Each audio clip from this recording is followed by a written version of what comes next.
আলহামদুলিল্লাহ, বাংলাদেশের ৮৭,১০০ জন হাজি নিয়ে আমরা এখন আরাফাতের ময়দানে অবস্থান করছি। সূর্যাস্তের পরেই আমরা তাদেরকে নিয়ে মুজদালিফা রওনা হয়ে যাব এবং এবারের হজ অত্যন্ত নির্বিঘ্ন, নিরাপদ এবং ধর্মীয় গাম্ভীর্যের মাধ্যমে পালিত হচ্ছে। বড় ধরনের কোনো দুর্ঘটনা ঘটেনি, কোনো ইনসিডেন্ট বা ক্যাজুয়ালিটি রিপোর্টও আমাদের কাছে আসেনি।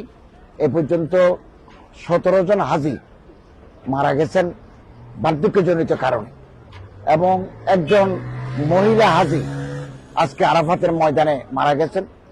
তার দাফন কাফন করার জন্য আমাদের প্রশাসনিক টিম, সহায়তাকারী টিম কাজ করে যাচ্ছেন এবং ১৩ জন অসুস্থ হাজি আমরা অ্যাম্বুলেন্সে করে ওই আরাফাতে অবস্থানের যে ফরজ ইবাদত উকুফে আরাফা, এটাও আমরা করে দিয়েছি।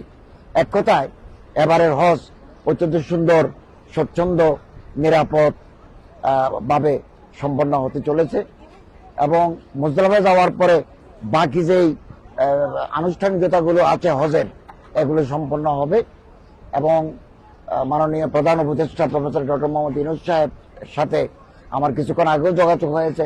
তিনি খোঁজ খবর রাখছেন যে হজটা কিভাবে হচ্ছে এবং নিয়ম অনুযায়ী আমাদের টিমগুলো কাজ করছে কিনা এ খবর তিনি রাখছেন এবং আমরা ইনশাআল্লাহ আজিজ একটা সুন্দর এবং নিরাপদ, নির্বিঘ্ন ধর্মীয় ভাব গাম্ভীর্য নিয়ে